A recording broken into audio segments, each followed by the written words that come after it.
என்ன நடந்தது அப்படின்னா டிசம்பர் 19ஆம் தேதி இந்த படத்தை வந்து சென்சார் போர்டு வந்து பார்த்துருக்காங்க. இப்போ ஜனநாயகனை பொறுத்த வரைக்கும் என்ன பிரச்சனை அப்படின்னா எந்த கட்டும் கிடையாது, எந்த மியூட்டும் கிடையாது. இன்னொன்று இது பகவந்த் கேசரி படத்தினுடைய ரீமேக் தானே, அந்த படத்துக்கே தேசிய விருது கொடுத்ததெல்லாம் நம்ம பார்த்தோம். நீங்கள் முறைப்படி அந்த சரியான அவகாசத்தில் எல்லாமே நடந்திருந்தா இது சட்டப்படி நடக்குது, நியாயப்படி நடக்குதுன்னு சொல்லலாம். ஆனா ஒவ்வொன்றுக்குமே இவங்க ஒரு பெரிய கால அவகாசம் எடுத்துக்கிறது அப்படிங்கிறது விஜய்க்கு விடுக்கப்படுகிற ஒரு மறைமுக மிரட்டலா தானே நம்ம எடுத்துக்க முடியும்.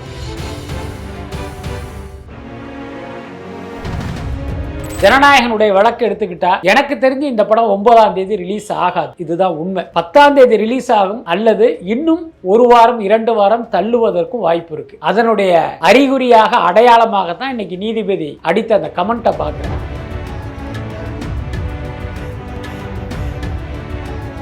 அது நியாயமான கேள்வி தானே. ஏன்னா உங்கள் கட்சியை சேர்ந்த மாநில தலைவரே சொல்றாரு இதற்கு காரணம் செந்தில் பாலாஜி அப்படின்ட்டு. அதை நீங்க நம்ப வேணாம். ஆனா இப்படி ஒரு கருத்து இருக்கு என்கிற அடிப்படையில் செந்தில் பாலாஜிக்கு நீங்க வந்து சம்மன் அனுப்பணும், அதுதானே நியாயமும் கூட.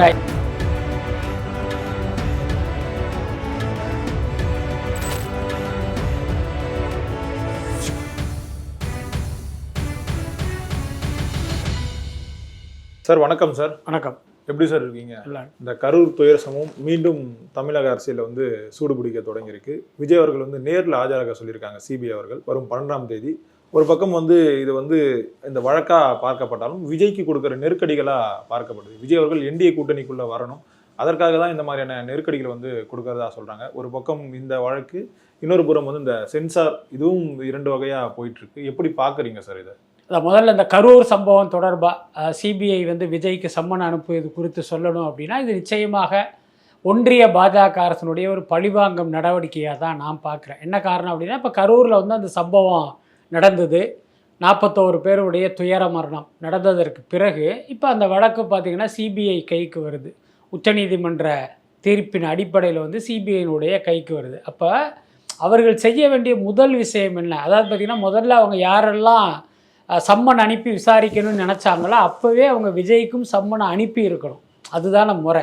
ஏன்னா அவரை பார்க்க வந்த கூட்டத்தினர் தான் அந்த நெரிசல் ஏற்பட்டு இறந்துருக்காங்க அப்படிங்கும்போது அப்போ விஜயை நீங்கள் அழைச்சிருக்கணுமா வேணாமா? அன்னைக்கு அழைக்காம நீங்கள் மற்ற நிர்வாகிகள் நிர்மல்குமார், புஷி ஆனந்த், ஆதவ் அர்ஜுனான்னு இவர்களை எல்லாம் அழைத்து விசாரணை செய்துவிட்டு கடைசியாக பார்த்தீங்கன்னா நீங்கள் விஜய்க்கு வந்து சம்மன் அனுப்புகிறீங்க. இப்போ எல்லாருக்கும் கூட நியாயமாக தோணும், இல்லைப்பா ஒவ்வொருத்தராக விசாரிச்சுட்டு வர்றாங்க, அந்த அடிப்படையில் கடைசியில் இவரையும் கூப்பிடுறாங்க அப்படிங்கிற மாதிரி சிலருக்கு தோணும். ஆனால் உண்மை என்ன அப்படின்னா இந்த அவகாசம் என்பது விஜய் வந்து பாஜக கூட்டணிக்கு வருவதற்கு கொடுக்கப்பட்ட அவகாசமாக தான் எனக்கு தோணுது. கிட்டத்தட்ட மக்களுடைய பார்வையிலையும் அப்படி தான் தோணுன்னு நினைக்கிறேன். ஏன்னா பல்வேறு வகையில் விஜயை வந்து இதை உள்ளே கொண்டு வர்றதுக்கு முயற்சிகள் பண்ணாங்க, எந்த முயற்சியும் பலனளிக்கலை. இன்னும் சொல்லப்போனால் உங்களுக்கு எடப்பாடி என்ன சொன்னார், அமித்ஷா என்ன சொன்னாருங்கிறது எல்லாருக்குமே தெரியும். அப்போ நம்ம பல வழிகளில் முயற்சி பண்ணியும் விஜய் வந்து நம்ம கூட்டணிக்கு வரலை. அப்போ என்ன பண்ணலாம், இவருக்கு பார்த்திங்கன்னா ஒரு நெருக்கடியை, ஒரு அழுத்தத்தை, ஒரு மிரட்டலை விடுக்கணும் அப்படிங்கிற அடிப்படை சிபிஐ வந்து இவரை வந்து விசாரணைக்காக சம்மன் அனுப்பியிருப்பாங்கன்னு நான் நினைக்கிறேன். இன்னொரு பக்கம் தணிக்கை குழு மூலமாக விஜய்க்கு கொடுக்கப்படுகிற நெருக்கடி.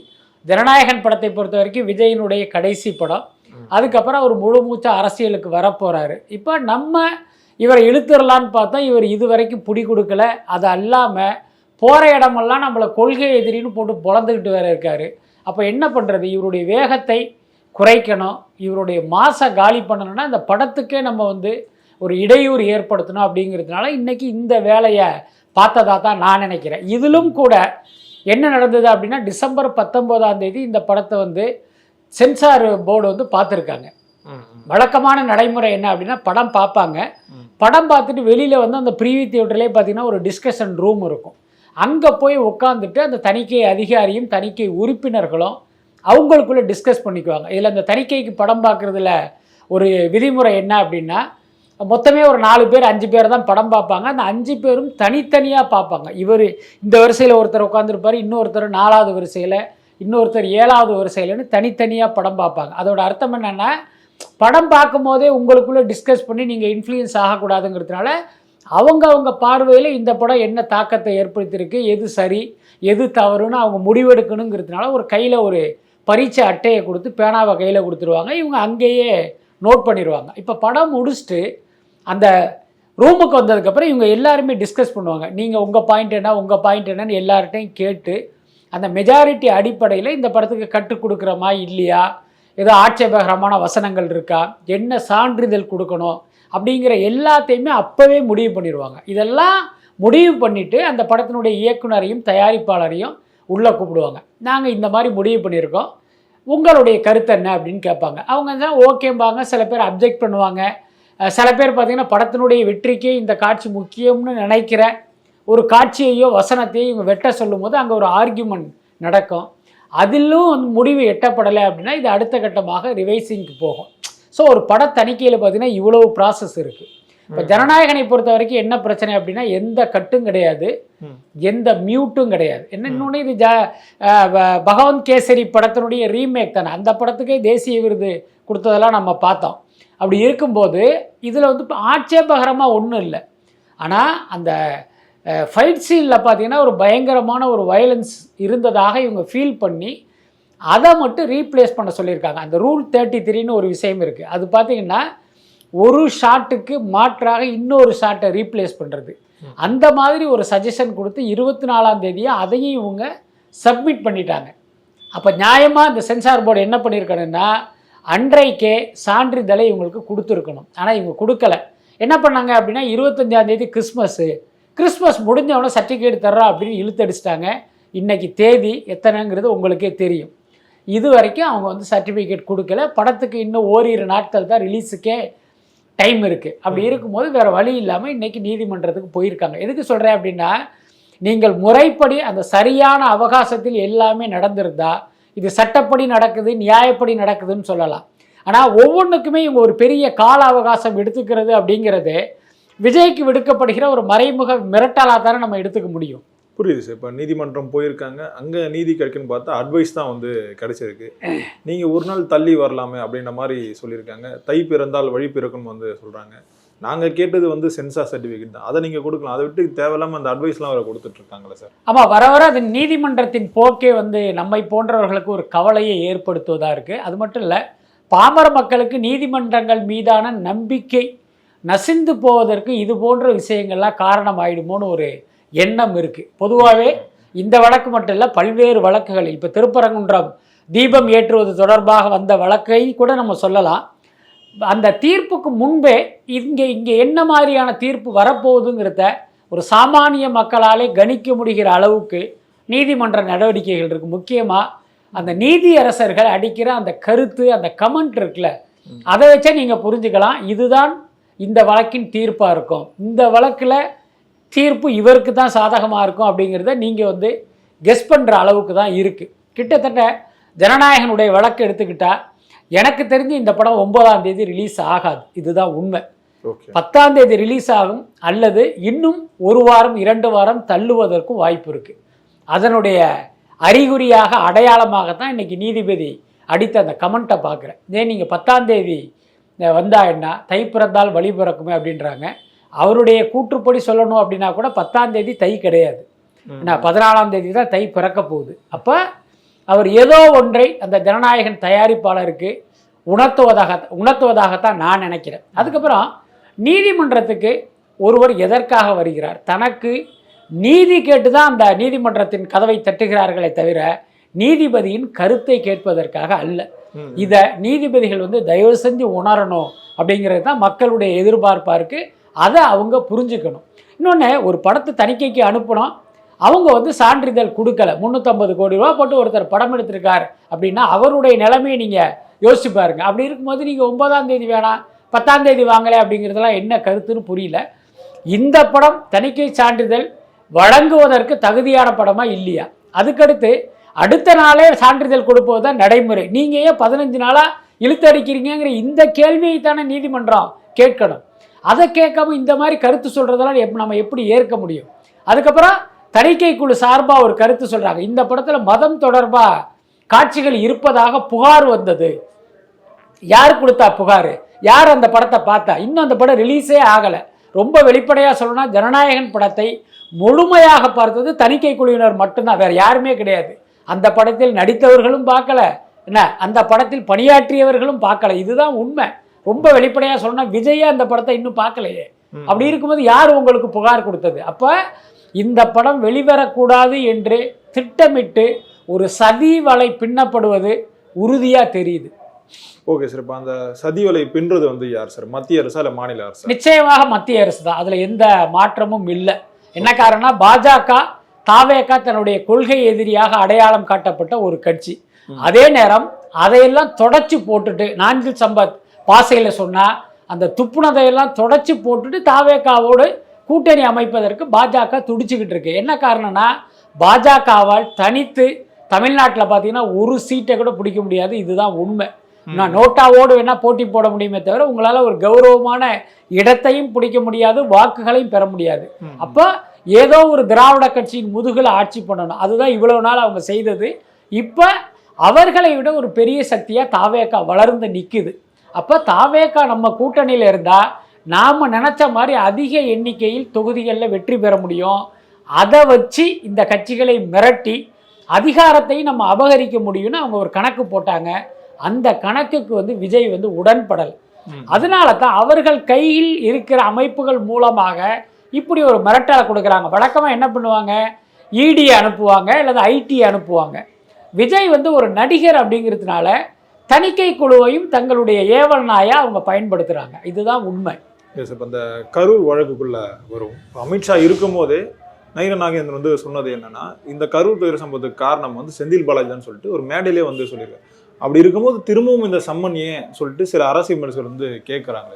அது நியாயமான கேள்வி தானே. ஏன்னா உங்கள் கட்சியை சேர்ந்த மாநில தலைவரே சொல்கிறாரு இதற்கு காரணம் செந்தில் பாலாஜி அப்படின்ட்டு. அதை நீங்கள் நம்ப வேணாம். ஆனால் இப்படி ஒரு கருத்து இருக்குது என்கிற அடிப்படையில் செந்தில் பாலாஜிக்கு நீங்கள் வந்து சம்மன் அனுப்பணும். அதுதானே நியாயமும் கூட. எல்லாத்துக்கும் மேலே அந்த சம்பவம் நடந்து கிட்டத்தட்ட ஒரு மணி நேரம் 2 மணி நேரம் மட்டும்தான்.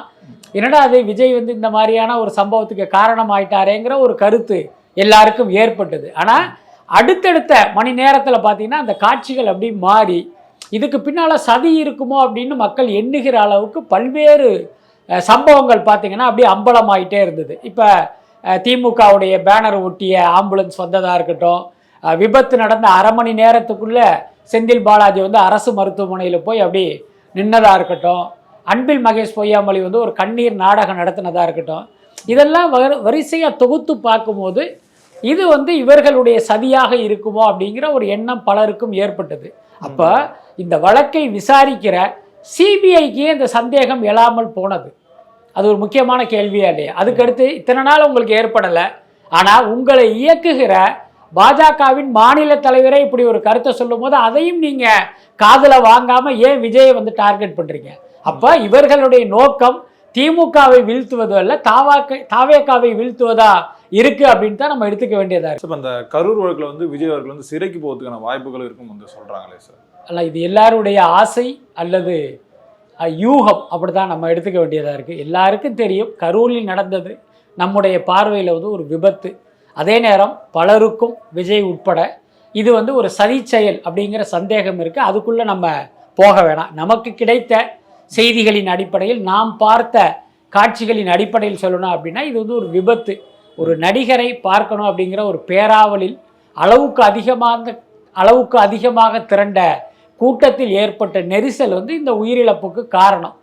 இதுக்கு விஜய் எப்படி காரணமாக இருக்க முடியும்? அதுதான் நம்முடைய கேள்வி. அதனால் இது வந்து மற்றவர்கள் விஜய்க்கு வந்து இப்படியெல்லாம் நடக்கணும் அப்படின்னு வந்து ஒரு வைத்தறிச்சலில் வந்து எதிர்பார்க்குற ஒரு விஷயம்தான். அதன் மூலமாக விஜயை வந்து இந்த தேர்தல் நேரத்தில் வந்து சிறைக்கு அனுப்பிட்டோம்னா நம்ம சுலபமாக ஜெயிச்சிடலாம் அப்படிங்கிற எண்ணத்தில் இந்த மாதிரியான ஒரு விஷயத்தை எதிர்பார்க்குறாங்க. இப்படி ஒரு செய்தியை பரப்புறாங்க. அப்படித்தான் நான் நினைக்கிறேன். ஆனால் இப்போ வரைக்குமே விஜய் அவர்கள் லேட்டாக வந்தது தான் காரணம் வந்து சொல்லிட்டே இருக்காங்களே சார். அது உண்மை இல்லை அப்படின்னு நம்ம பல முறை சொல்லியாச்சு. தாவேகா தரப்பில் இருந்து சொல்லிட்டாங்க. அவர்கள் கேட்ட, அவர்களுக்கு அனுமதி கொடுக்கப்பட்ட நேரத்துக்குள் தான் விஜய் வந்து அங்கே வந்தார். அதுதான் உண்மை. ஆனால் அங்கே இருக்கிற லோக்கல் நிர்வாகிகள் வந்து ஒரு தவறான நேரத்தை குறிப்பிட்டு அதனால் மக்கள் திரண்டதை வைத்து இது விஜயே தாமதமாக வந்தது போல ஒரு தோற்றத்தை ஏற்படுத்துகிறாங்க. அதில் நிச்சயமாக உண்மை இல்லை. இப்போ இந்த தேர்தல் வரத்துக்கு இன்னும் 2-3 மாதங்கள் இருக்கு சார். அப்படி இருக்கும்போது இவ்வளவு நெருக்கடிகளை வந்து கொடுக்குறாங்க. இன்னும் தேர்தலாம் நெருங்க விஜய் அவர்களுக்கு நெருக்கடி வந்து அதிகமாக கொடுப்பாங்கன்னு சொல்லப்படுது. நிச்சயமா கொடுப்பாங்க. கட்சியில ஒரு பங்கினர் வந்து பிரிக்கிறதுக்கான வாய்ப்பும் நடக்கும் வந்து சொல்றாங்களே சார். எனக்கு தெரிஞ்சு தாவேகாவினரை வந்து பிரிப்பதற்கான வாய்ப்பு இல்லை. ஏன்னா ஒன்று விஜய் மீதான அபிமானத்தில், மரியாதையில், அன்பில் தாவேகா தொண்டனாக மாறியவர்களுடைய எண்ணிக்கை தான் அங்கே அதிகம். இன்னும் சில பேர் வேறு கட்சியில் இருந்து விஜய் மீதான அபிமானத்தில் அல்லது விஜயினுடைய கட்சிக்கு எதிர்காலம் இருக்கு, அங்கே இப்பயே போய் ஒரு துண்டை போட்டு வைப்போம் அப்படிங்கிற அடிப்படையில் அந்த கட்சியில் வந்து சேர்ந்திருக்காங்க. இந்த கட்டத்தில் இந்த கட்சியிலிருந்து யாரும் வெளியில் வருவதற்கு வாய்ப்பு இல்லை. என்ன காரணம் அப்படின்னா மற்ற கட்சிகளை ஒப்பிடும்போது, இப்போ உதாரணத்துக்கு அதிமுகவுக்கு எதிர்காலமா தாவேகாவுக்கு எதிர்காலமா அப்படின்னா நிச்சயமா தாவேகாவுக்கு தான் எதிர்காலம். திமுகவுக்கு எதிர்காலமா தாவேகாவுக்கு எதிர்காலமா அப்படின்னா நிச்சயமா தாவேகாவுக்கு தான் எதிர்காலம். அதில் எந்த மாற்றமும் இல்லை. அப்படி இருக்கும்போது விஜய் மீது அன்பு கொண்டவர்களும் அவரிடமிருந்து நகர மாட்டாங்க. விஜய் கட்சியில் சேர்ந்தா நமக்கு ஏதாவது பதவி கிடைக்குங்கிற சுயநலத்தில் வந்தவங்களும் அங்கிருந்து நகர மாட்டாங்க. இதுதான் உண்மை. இப்போ விஜய் அவர்கள் வந்து எங்களுடைய கொள்கை எதிரி வந்து பாஜகன்னு வந்து சொல்லிட்டாரு. அப்படி இருந்தும் விஜய்க்கு வந்து இந்த கூட்டணி அழைப்பு வந்து தொடர்ந்து விட்டுட்டே இருக்காங்க சார். எந்த நம்பிக்கையில் வந்து விஜய் அவர்கள் வருவாருன்னு சொல்லிட்டு பாஜகவினர் வந்து நம்புறாங்க? அதாவது ஒரு யதார்த்தமான உண்மை என்ன அப்படின்னா, அதிமுக கூட்டணியில் பாஜக இருந்தாலும் சரி, பாமக இருந்தாலும் சரி, தேமுதிக இருந்தாலும் சரி, அந்த கூட்டணியால் நிச்சயமாக 2026 தேர்தலில் வெல்ல முடியாது. இதுதான் யதார்த்தம். இதில் எந்த மாற்றமே இல்லை. பாமக இன்னைக்கு 2 அணியாக இருக்குது. அப்பாவும் மகனும் சேர்ந்து ஓரணியில் அதிமுக கூட்டணியில் போய் சேர்ந்தாலும் அதிமுக கூட்டணி ஜெயிக்காது. இதுதான் உண்மை. என்ன காரணம்னா அங்கே பாஜகங்கிற ஒரு கட்சி இருக்குது. தமிழ் மக்களை பொறுத்த வரைக்கும் பாஜக தமிழ்நாட்டிலேயே இருக்கக்கூடாத ஒரு கட்சி. அதனால் கண்டிப்பாக அதிமுக கூட்டணி ஜெயிக்காது. இன்னொரு பக்கம் திமுக மீது அதிருப்தி உள்ளவர்கள் காலங்காலமாக அதிமுக தான் போடுவாங்க. திமுகவை பிடிக்காதவர்கள் அதிமுக தான் போடுவாங்க. இன்னைக்கு அந்த சூழல் மாறிடுச்சு. தாவேகான்னு இன்னொரு பிளேயர் உள்ள வந்துட்டாரு. இப்போ திமுகவை எதிர்ப்பவர்கள் கூட அவர்களுடைய சாய்ஸாக தாவேகா தான் இருக்குமே தவிர அதிமுக கூட்டணியாக இருக்காது. இது எடப்பாடிக்கும் தெரியும், அமித்ஷாக்கும் தெரியும். அதனால தான் இவங்க என்ன பண்ணுறாங்க, நமக்கு செல்வாக்கு குறைஞ்சி போச்சு, இன்றைக்கு செல்வாக்கோடு இருக்கிற விஜயை உள்ளே கொண்டு வந்தோம்னா நம்ம கூட்டணி ஜெயிக்கும் அப்படிங்கிற அந்த கணக்கில் தான் அவர் வந்து திருப்பி உள்ளே கொண்டு வர்றதுக்கான ஒரு முயற்சியை எடுக்கிறாங்க. அவர் பலமுறை சொல்லிட்டாரு, அவருடைய கட்சியை சேர்ந்தவர்களும் பலமுறை மறுத்துட்டாங்க. ஆனாலும் பார்த்தீங்கன்னா இவங்க ஏதோ ஒரு கிசுகிசு எழுதுகிற மாதிரி பெரிய பெரிய கட்சிகள் இந்த கூட்டணிக்கு வரும், பெரிய கட்சி வரும், அந்த கட்சி வரும்ட்டு தாவேகாவை குறிப்பது போல் தொடர்ந்து ஒரு காசிப்பை கிரியேட் பண்ணிக்கிட்டே இருக்காங்க. அதுக்கு காரணம் என்னன்னா, நாம் பலவீனமாக இருக்கோம், நம்ம வந்து வெற்றி பாதைக்கு அழைத்து செல்வதற்கு ஒரு பலமான கட்சி வேணும், அது தாவேகா அப்படின்னு அவர்கள் நம்புகிறார்கள். அதுதான் முக்கியமான காரணம்.